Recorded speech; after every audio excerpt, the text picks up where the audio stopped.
Good afternoon and welcome to today's Downing Street press conference. I'm pleased to be joined by Professor Jonathan Van Tam, Deputy Chief Medical Officer, and also Professor Yvonne Doyle, Medical Director at Public Health England. Let me just start by saying, I think on behalf of us all, huge congratulations to the Prime Minister and to Carrie on the wonderful news of the birth of their baby boy.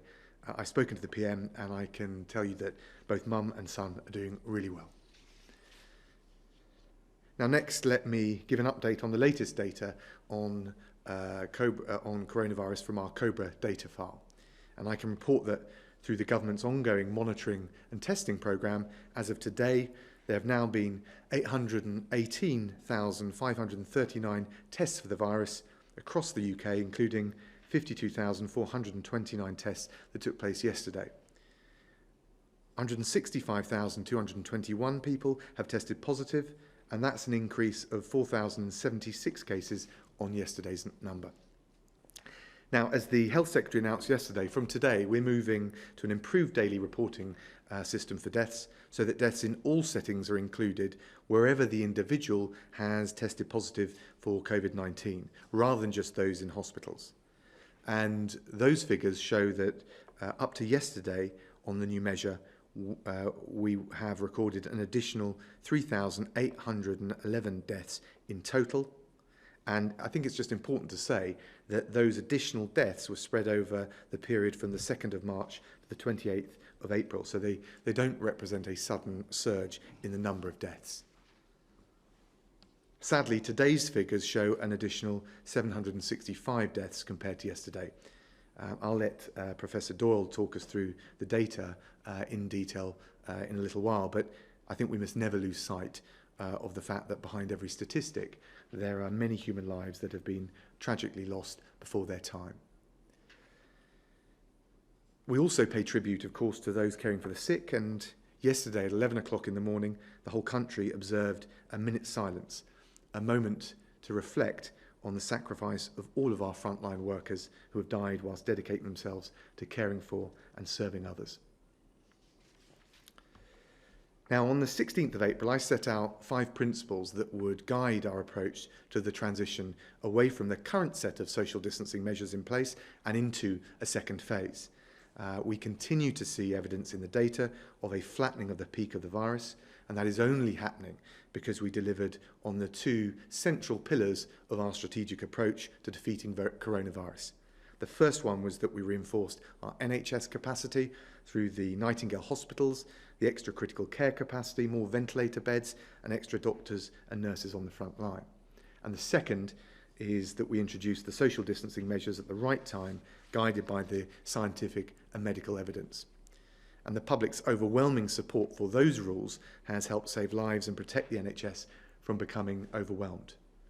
Now, we're still coming through the peak, and this is, as I've said before, a delicate and dangerous moment in this crisis.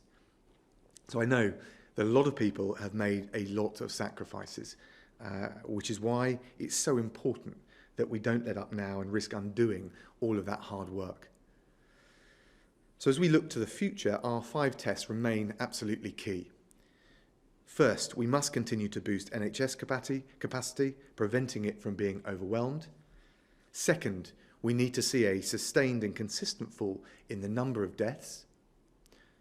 Thirdly, we need to see further reductions in the rate of infection to manageable levels across all the relevant areas and settings.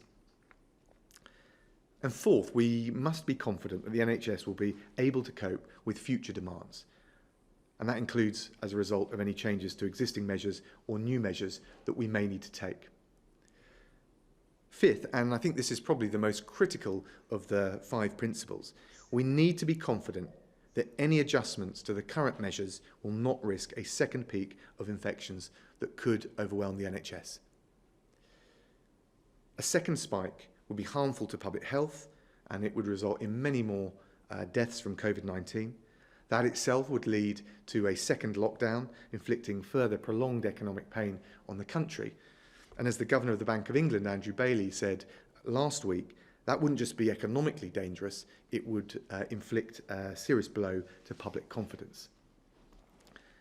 So this issue of a second spike and the need to avoid it, it's not a theoretical risk. And it's not something that's just confined to the United Kingdom. Having relaxed restrictions in Germany over the last week, they've seen a rise in the transmission rate of coronavirus. Now, Chancellor Merkel has said publicly, and she's made it clear that they might need a second lockdown in Germany if the infection rate continues to rise. So this is a very real risk, and it's vital we proceed carefully, guided by the scientific advice, so that our next step through this crisis is a sure-footed one. We mustn't gamble away the sacrifices and the progress that we've made. We must continue to follow the scientific evidence, and we must continue to take the right decisions at the right moment in time. Now, we are working on all of the potential options for a second phase. There is light at the end of the tunnel. Whether you're an NHS worker on the front line, working tirelessly, shift after shift, or a parent at home with young children. But we do need to be patient, and we need to be careful as we come through what is a moment of maximum risk. So we'll wait for SAGE's next review of the data in early May. We're ramping up the testing with capacity now at over 73,000 per day and 52,429 tests carried out per day. And eligibility for those tests has now been expanded again further to include anyone who needs to go to work but can't work remotely and who has symptoms. It also includes anyone over 65 with symptoms and all care home residents as well as care home staff. And at the same time, as we ramp up the testing capacity, we'll keep working on our tracking and tracing capability, which is going to be a key component in the next phase of this crisis. We'll continue to source ventilators and personal protective equipment, both at home and abroad. Paul Dayton is leading the national effort to increase domestic production and supply. We continue to source PPE from abroad. We're setting ourselves out as the international buyer of choice in the international marketplace. And I can tell you that in the last 10 days, we've secured over 5 million masks from China. We've had 3 flights with gowns from Turkey, because we know that every single one of those items of PPE is needed by those working so hard on the front line, both in NHS and also in our care homes. And our international effort isn't confined to procurement. I can tell you we've also made enormous progress in returning British nationals who otherwise would have been at risk of being stranded abroad. And it's worth just noting that since the outbreak in Wuhan, we've helped an estimated 1.3 million British nationals return on commercial flights. And we've done that by working with the airlines and with those governments to make sure that the flights can run and that the airspace is left open. And we brought back over 200,000 British nationals from Spain, 50,000 from Australia, and over 11,000 from Pakistan, to name but just 3 countries. As well as those commercial flights, we've also chartered flights where commercial options were not possible. And we've now reached a stage where we've brought back over 20,000 British nationals on 21 flights. And that includes 9,000 British nationals who have been brought back from India, 2,000 from South Africa, and 1,200 from Peru. So it's also, just in terms of repatriations, worth bearing in mind that on the 17th of March, when we changed our travel advice for those travelling on cruise ships, there were something like 19,000 British passengers on 60 cruise ships sailing around the world. And as the border restrictions were put in place by country after country, we faced a daunting task in getting our people home. But we stuck at it, and six weeks later, we've now got all 19,000 British passengers back home safe and sound. So that was an enormous effort, and we recognise that the job isn't yet done. We'll continue with this unprecedented effort, with further charter flights coming back from New Zealand, Pakistan and Bangladesh, amongst others, over the next week or so. So I must pay tribute at this point to all of the outstanding work our consular teams working night and day at the FCO in London, but also at our embassies and our high commissioners around the world have been putting in. Finally, the Health Secretary announced last week that UK trials have started as we draw on the incredible scientific talent that we've got in this country to pursue a vaccine. And that effort too has an international dimension to it. So today we announced that the UK will provide Gavi, which is the International Vaccine Alliance, with the equivalent of £330 million each year over the next 5 years, as we seek to come up with a vaccine both to protect the British people, but also to help immunise millions of the poorest and most vulnerable people right around the world. Combining the depth of our innovative know-how with the big-hearted determination that has characterised our national effort to defeat the coronavirus. And having said that, I'm now going to ask Yvonne to talk us through the latest data slides. Yvonne, over to you. Thank you, Secretary of State. We have a selection of measures and slides here today to show. And the first one is just to remind us of the 5 tests for adjusting the lockdown. As the Secretary of State has said, this is about capacity, it's about a fall in the daily deaths, it's about reliable data, also that we have good supplies of material for our NHS and care staff, and that we're confident that the adjustments to the current measures will not risk a second peak.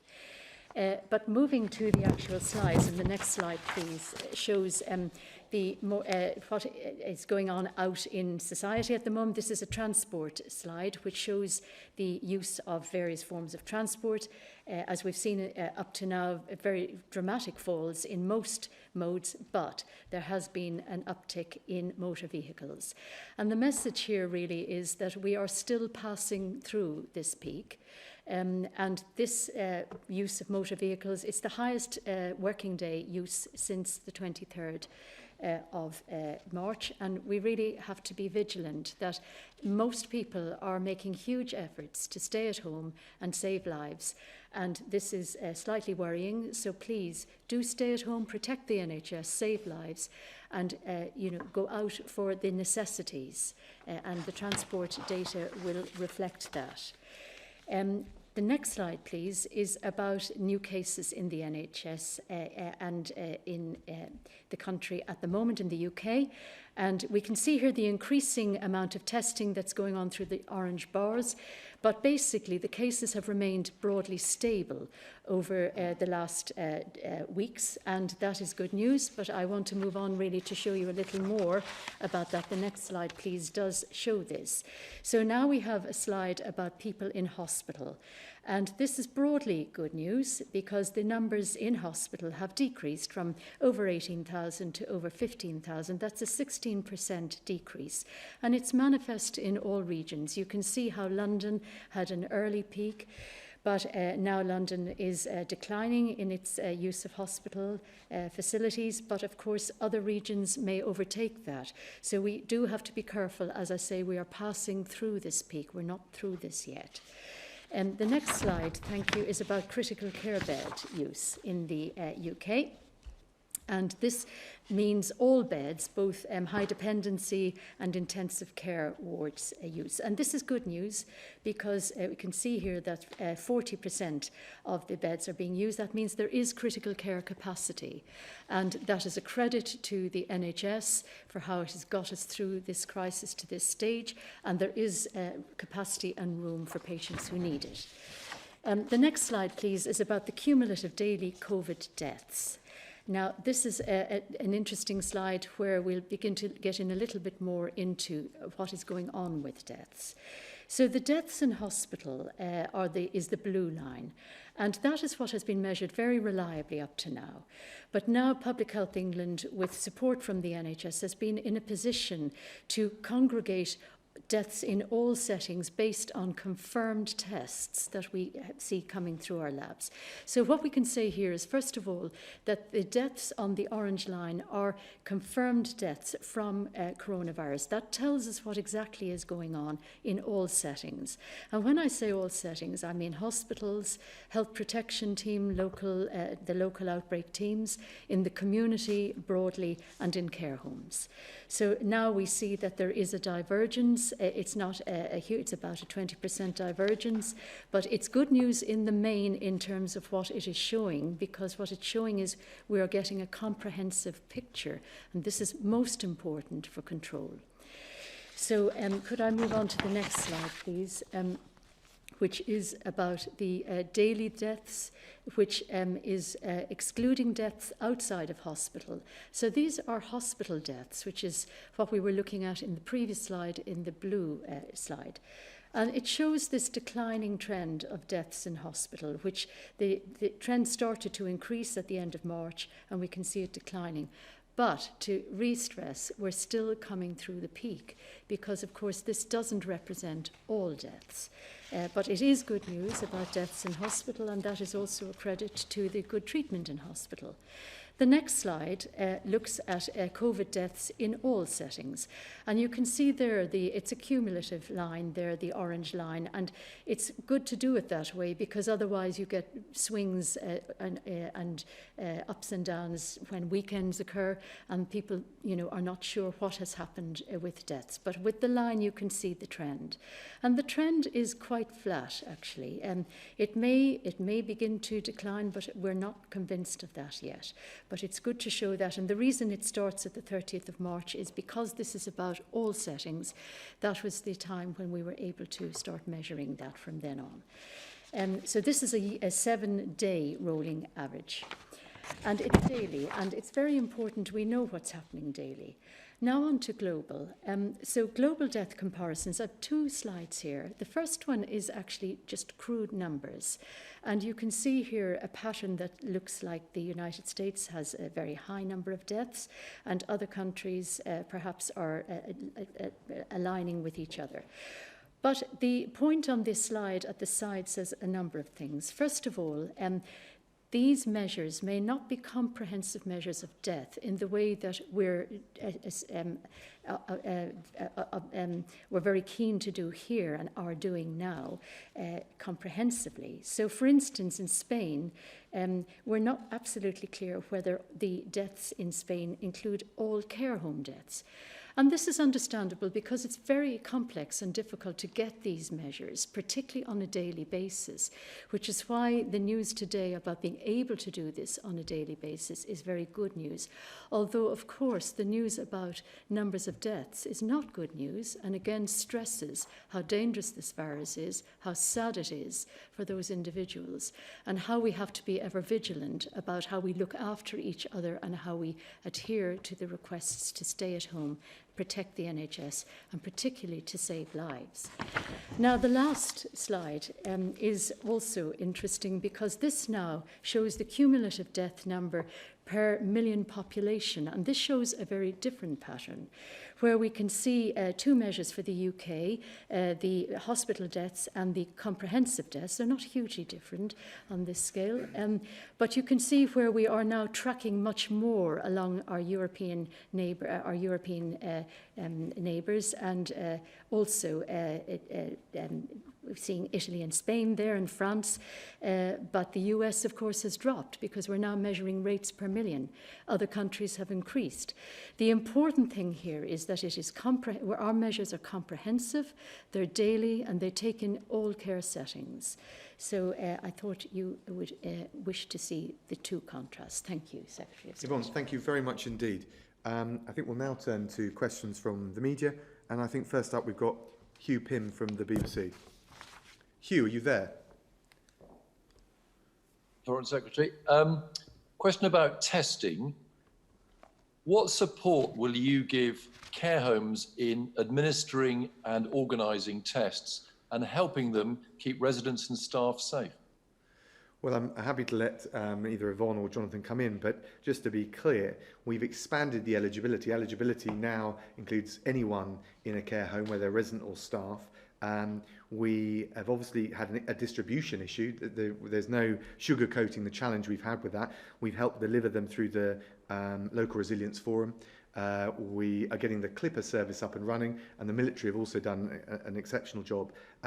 So whether it's the supply, which we're ramping up in the way I've described and that the Health Secretary has explained, or the delivery, we're doing everything that we possibly can. Yvonne, I don't know whether you or Jonathan want to add anything. Well, thanks.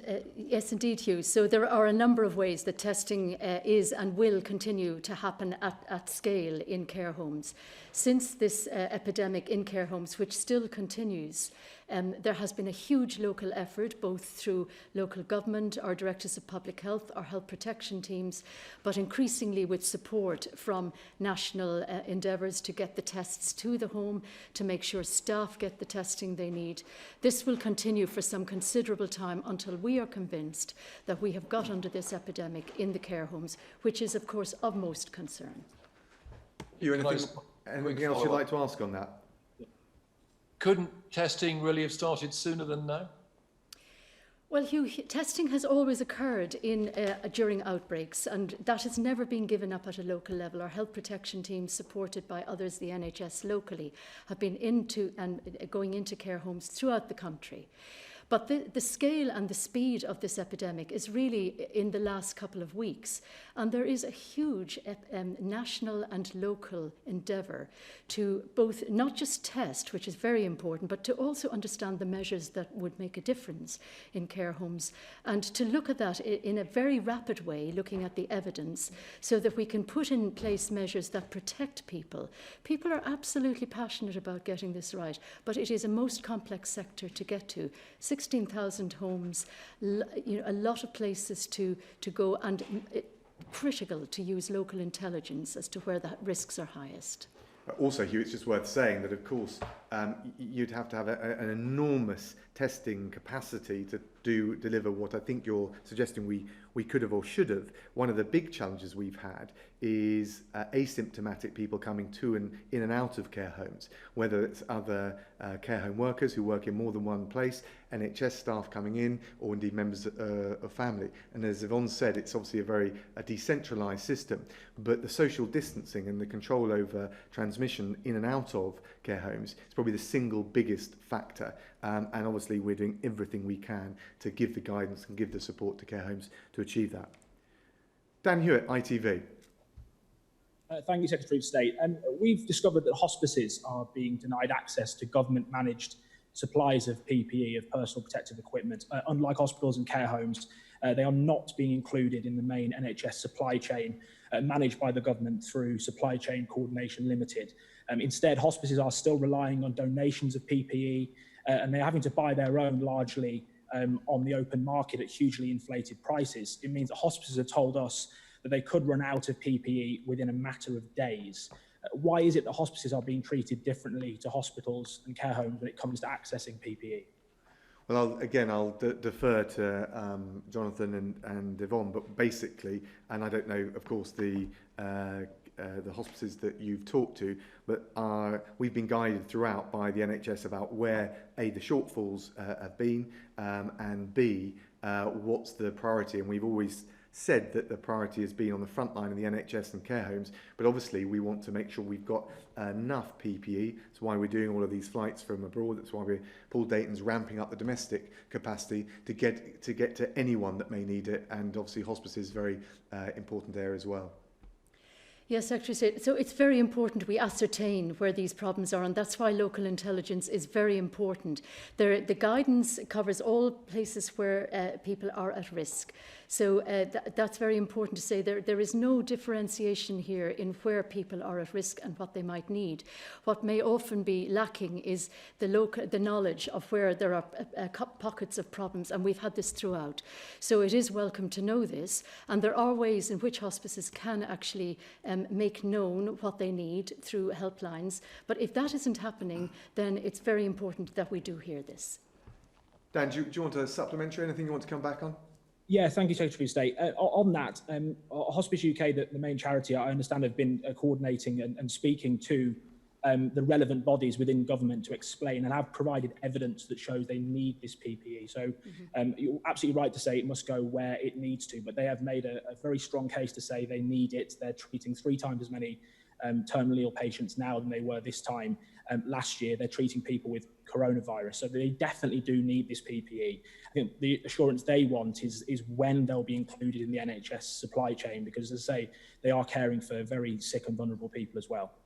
Oh, absolutely, and my heart goes out to all of those working in hospices, those that are being cared for and their family, and we'll do everything we can in the way Yvonne described to make sure that we get the PPE to them as soon as we physically can. Beth Rigby from Sky.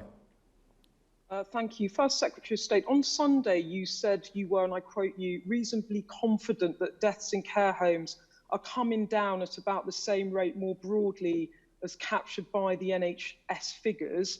What does this new data tell you? Are we actually approaching a peak in care homes, if not overall? And Professor Van Tam, extra deaths today show the situation even worse than we knew. But it's true too that these numbers could be underreported still, in part because of low testing levels.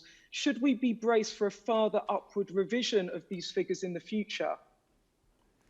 So Beth, look, in the way that Yvonne described, the importance of getting these measures refined is that we've got a clearer picture, and of course what we'd like is a perfect picture, and we're constantly looking to see whether we can modify and glean a more granular picture.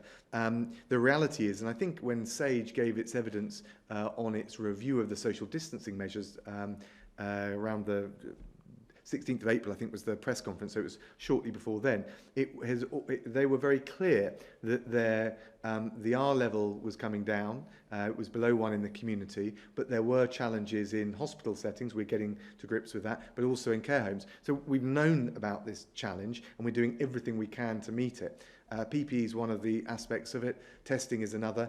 But probably the single biggest thing, and this is tough in a decentralised, localised set of care homes, is making sure that we control the ebb and flow of people into those care homes that may risk transmitting the virus. So alongside all of those other practical measures, disseminating that guidance, refining that guidance, supporting those care homes as best we can is the surest way that we will really get a grip and then drive down those infection levels in the care home scenario.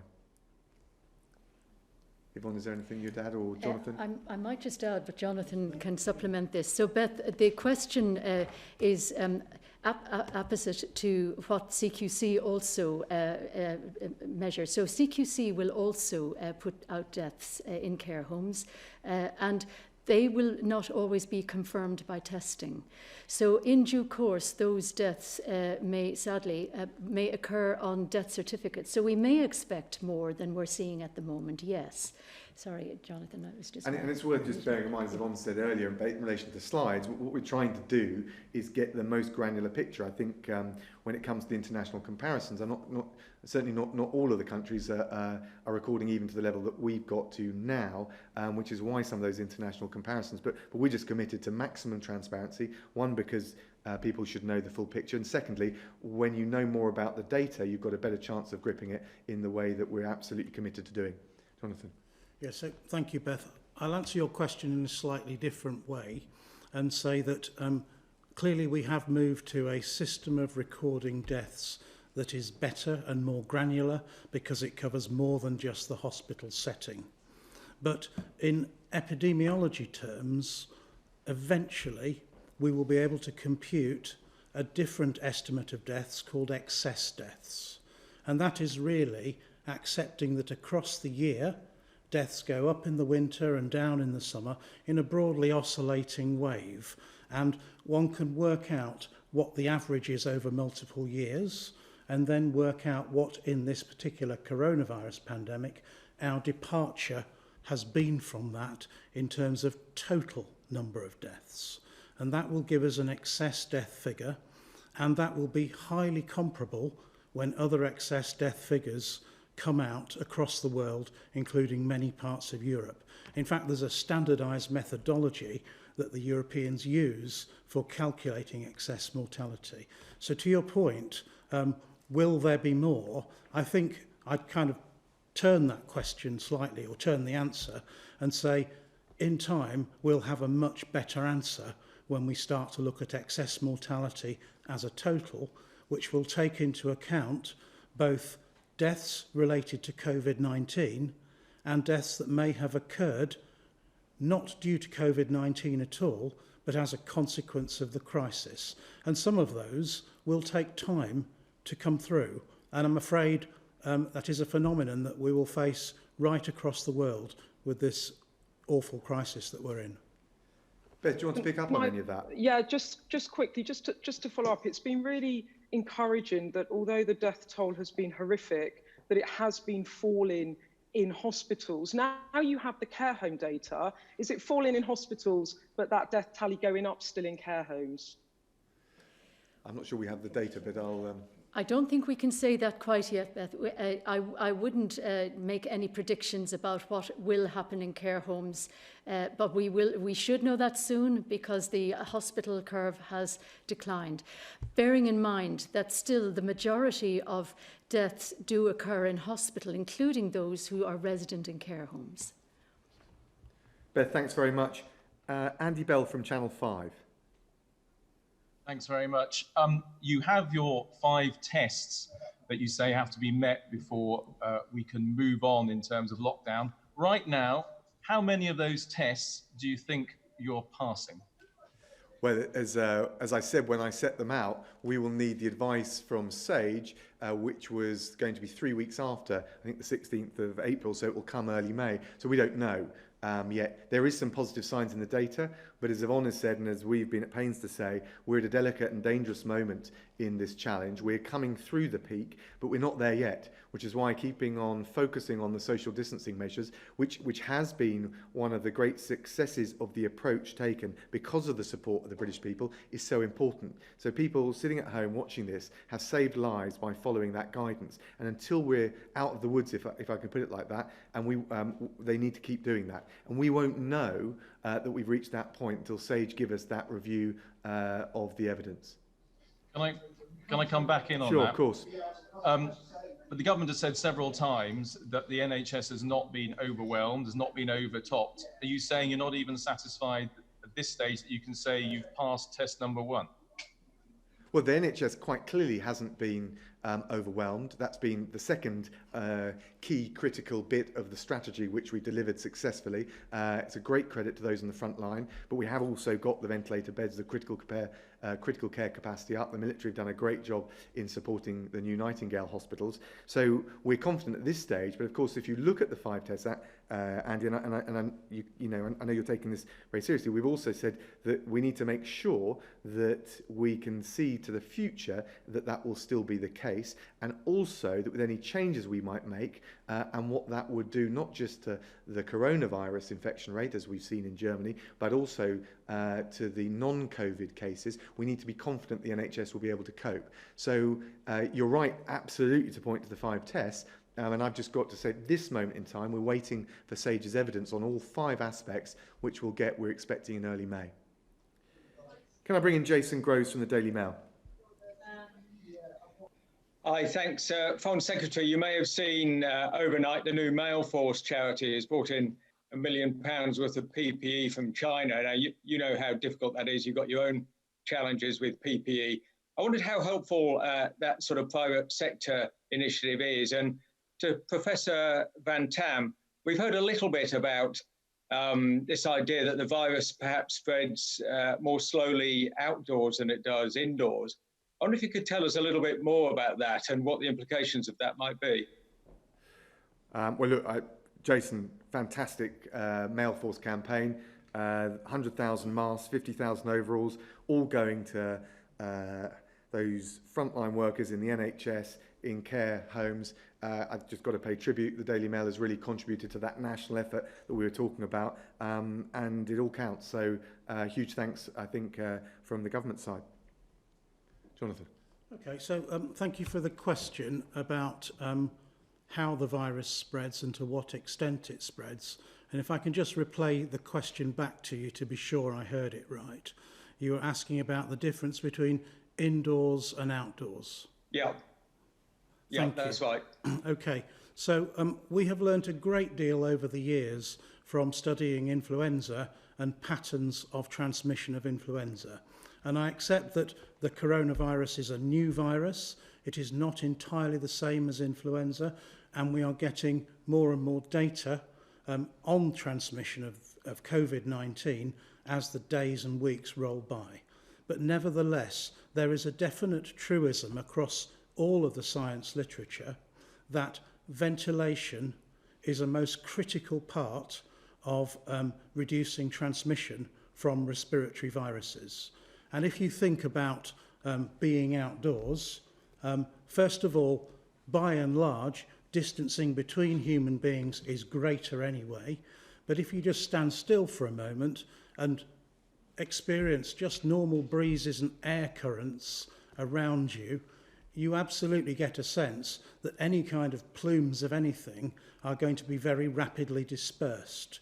And from that perspective, it is absolutely categorically clear that outdoor spaces with higher degrees of ventilation are less problematic environments for transmission than indoor spaces. And of course, you only have to go as far as thinking about flu and summer, winter, and the way we live our lives. In the winter, we live indoors in conditions of relatively low ventilation with the windows closed. In the summer, we go outdoors, we leave the doors and the windows open when we're at home. Jason, do you want to come back on any of that?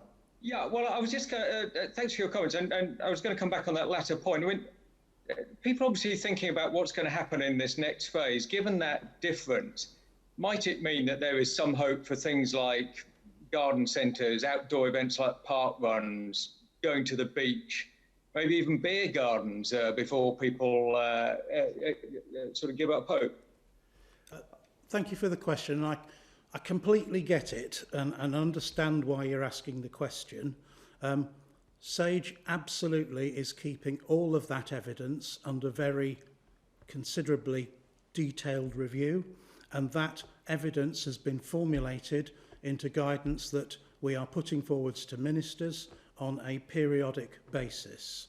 Now, in terms of any of the events any of the settings that you mentioned, I just want to take us through the journey a little and say that these are complex, and at various different points they might involve the congregation of individuals, and one has to be very painstaking and very careful about thinking through some of these before we make the wrong move to relax measures. And so from that perspective, I think all of your comments are valid, but I think we have to be extremely sure-footed and extremely painstaking about this.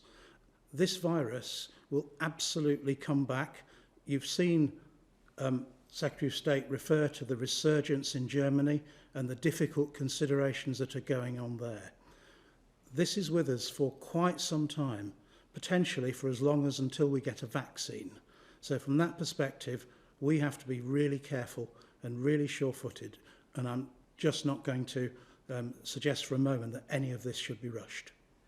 Thanks, Jason. Dan Bloom from the Daily Mirror. Hello. I'd like to ask, if we had been able to access better testing and screening earlier than we did for care home residents, so for example, testing those discharged from hospital before mid-April and some of the other things the government has introduced, might some of the deaths that have been published today been avoided? I think there's always learning in an unprecedented, unique crisis like this that we'll want to feed back in to make sure that we can refine and fine-tune the measures we're taking. You'll know, Dan, we take the actions and the steps that we take on the best scientific evidence we've got at the time.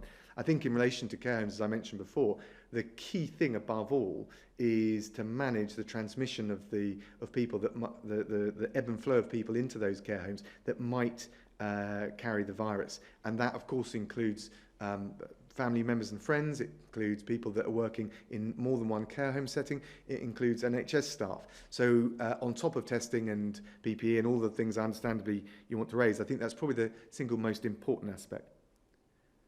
Do you want to come back on anything else there, Dan? I'd quite like to ask the medical experts what they think of the same question, because they may have an opinion on it. Of course. Yvonne. Yeah, thank you, Dan. So it's a very good question, and it's also a learning one. But I put it this way: where there have been outbreaks in care homes, there has always been intervention throughout this. That would be no different to normal practice. What we have learned a lot about is how the virus is behaving in different populations. And one of the very sad things that we have found is that the virus, when older people get this virus, it is affecting predominantly older people, particularly people over 75. And one of the reasons that the deaths are high there is that actually they demise quite quickly if they get if they get the dose of this virus that perhaps a younger person might be able to put over their shoulder because of the way their immune system works. So that's one feature. So it may not even be possible to have got to the test by the time the event happens. Second, we've now learned from looking at the literature that we've asked and asked, what is it that would make a difference to stop this epidemic in a home? And the movement of staff is an absolutely critical one, and how the virus actually moves within a home. And that has really only begun to become evident since we've been able to look at new techniques like genomics. And that has given us a huge insight into the dynamics of what is happening within a home. And not every home will be the same in the way that, you know, people, residents and the staff interact, the use of bank staff. But there is some very interesting learning that we've come across quite recently. Now, whether testing would have made a huge difference or not is impossible to say at the moment, and that's one thing we'll want to learn. But there has been testing, but I think there are possibly more fundamental and structural issues about how care homes are run in an epidemic that we are now looking to implement. Thanks, Dan. Matt Foster from Politics Home. Hi, First Secretary of State. Your colleagues have spoken about us all being in this together, but there are a sizable number of people in the UK who, despite paying taxes, are barred from claiming universal credit, housing benefit or free school meals for their kids because the Home Office has deemed that they have no recourse to public funds. Some of those people are working in key frontline jobs right now in the NHS, social care and as delivery drivers. Will the government consider at least temporarily pausing NRPF status during the outbreak? And if not, what reassurance can you give people that they're not going to be shut out of the same help we all may need to rely on during an economic crisis? Look, I absolutely understand the point, and obviously we feel for anyone who's going through the challenges, whether professionally or in their home. I know the Home Secretary has been looking at this very carefully. She keeps these issues under constant review. I think she's been before the Home Affairs Committee today and said that we'll always look at new measures and what more can be done, particularly in relation, I think, to frontline workers from overseas who are working either in care homes or the NHS. So I can't give a commitment, but I can tell you that the Home Secretary is very carefully looking at that, and the government wants to make sure we're as sensitive and as flexible in our approach as we possibly can be. Do you want to come back with another one there, Matt? That's fine, thanks. Very good. And then finally, Peter Madley from the Express and Star. Thank you, Secretary of State. Question for the medical experts. Schools across the West Midlands are starting to consider how things might look once they're up and running again. The Education Secretary said today that schools will reopen in phases and clearly some form of social distancing will be required. Can you give us an idea of how you think social distancing will work in a school setting, and do you envisage home education continuing for some pupils into next year? Secondly, a question for you, Secretary of State. You mentioned repatriation flights before. There's still thousands of British citizens stranded in India, particularly in the Punjab region, a lot from the West Midlands in that area of the country, in fact. The CTM charter team has said this week that more than 20,000 people have registered for flights, but from an Amritsar in the north, there's only one flight every couple of days with a maximum capacity of 300. So people who are running out of money and medicine are being told it's not possible to confirm when they'll be able to get back. Now, do you have an idea of how many Brits are stuck in India, and are you planning to increase the number of repatriation flights from northern cities so these people can return home? Well, thanks very much. And look, can I first of all say the incredible effort from the West Midlands, where you're reporting both the NHS, care homes, and frankly the people following the social distancing guidance has made a massive difference. We follow the regional impact of all the measures that we're putting in place at NHS capacity, and I know the West Midlands have put in an incredible shift. On repatriation flights, and just to give you a sense, we've already chartered, so separate from the commercial flights, 58 returning more than 12,000 people from across South Asia. I can tell you that in recent days, we've announced 28 more charter flights with the capacity to get around 77,000 more Brits back home. They'll return home. That scheduling would be up until about May the 7th. They include 14 flights from India, another 9 from Pakistan and 5 from Bangladesh. So we're doing everything we can to get stranded Brits from the West Midlands and right across the country home. And as I've said that in my earlier remarks, I think the Foreign Office and the Department for Transport and our missions abroad put in a heroic shift. But look, the job's not yet done, and as long as there are people that are in a predicament, we want to see what more we can do. I don't know whether Jonathan or Yvonne want to come back. On schools, yes, please, Jonathan. Yeah. So I've got 2 sons, Alex and Theo, at home, 11 and 12, and I know exactly how difficult it is for them wanting to go to school, and the stress and strain that this is placing on people. But I'm absolutely clear that it was the right thing to do to close schools when we did. And equally, we now have to be very careful indeed about how we relax social distancing measures and when we do it. And clearly there are multiple combinations of how one might think about that. I'm not going to go into those in detail because the scientific thinking is not yet complete or settled on those. It is still a matter of detailed daily deliberation and study. And clearly, as part of that, relaxing schools is in the mix. Precisely how one would do that, I'm not going to comment further because I think there are multiple permutations that you can think of, and we have to work through those carefully, one by one, scientifically, and get the best and the most optimised answer we can. So I wouldn't want to make any premature comments about exactly how and to what extent schools are going to be involved in how we relax social distancing carefully, painstakingly, and as and when we can with safety. Peter, is there anything else you'd like to come back on?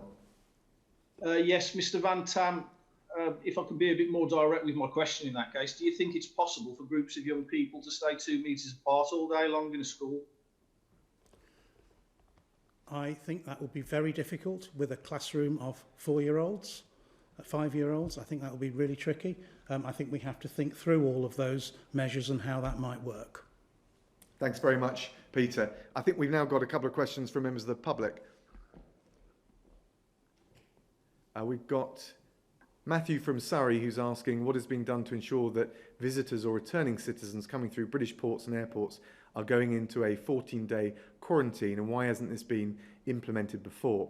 I'll turn to Yvonne to answer this, but we've looked at this regularly. I've asked this question actually quite a few times, and so far the advice has come back that actually it wouldn't make any significant material difference to stopping the spread. It may become more relevant as we progress through this crisis and as we bear down on the transmission rate within the UK. But Yvonne, I don't know if there's anything you'd add. Secretary of State, not very much. So Matthew, thank you. It's a really interesting question, and obviously as we move into a new phase over the coming months, it's one that will come back again, and the Scientific Advisory Committee is looking at all of the measures that ports could and should perhaps do implement that would make a difference. That's the important thing, because otherwise we're just disrupting everything for no particular gain. And we have had some experience of it, of course, during the contain phase, when we worked intensively with all the ports in Britain to ensure that we kept our citizens as safe as possible. And we've learned quite a bit from that. But there are a number of measures, of which quarantine is one, and it is being looked at. And of course, as we keep the ports and the airports open for vital supply chains, that's a consideration as well. But we'll continue to keep that under review. I think there's a second question, which is coming up on the screen.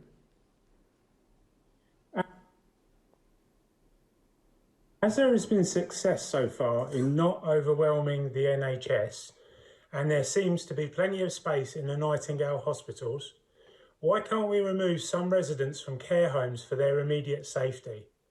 If this takes place immediately, and perhaps with military assistance, this could save some lives. Is it feasible in any way? Well, I'll let Yvonne talk to the current situation. What I can say, it's something that has been under constant discussion. Of course, we want to make sure, and the Nightingales have been amazing, and the military done a great job in supporting the NHS teams. We've got to make sure we've got the NHS capacities as we set out in our 5 principles for how we might move forward to the next phase. That it's not just there to deal with the current cases, but to deal with the future demands that may be put on the NHS, both in relation to the virus, but also other health needs. But we're looking at that, not least in the context of some of the cohorting that may need to be done, which hasn't been done in some areas it has. So it's certainly something that, again, remains under review. Yvonne, do you want to say a little bit more on that? Thank you, Secretary of State, and thank you, Bob. Yes, so it is. And the Nightingale hospitals, they operate on a number of different models, and we're looking at the difference between those models and whether they are adaptable to circumstances that may arise as we go forward, of which this would be one. And the issue about the home residence is that this has to be a humane solution for people, that it isn't more damaging or harmful to have people move, particularly people who are already frail, vulnerable, maybe suffer from dementia. So it has to be looked at as a judgment in terms of what is the best thing to do for those people and what is the most humane intervention given the risk they may face. But it is certainly, it is something that is looked at and will be continued. It's worth also just saying, Bob, that one of the pieces of learning that the Cabinet Office had from 2016 when we looked at the lessons learned from the flu epidemic we had was that the shift of people out of the NHS and into the community, including care homes, was something that was important and which should be taken forward. But I understand your question. We've got to make sure all of these things are done safely, and that doesn't mean that certain NHS facilities couldn't be used in the way that you've described. So we're looking at all of that. Thank you very much, Bob. Thanks, everyone, for all of your questions. And that brings to a close today's Downing Street press conference. Thank you very much.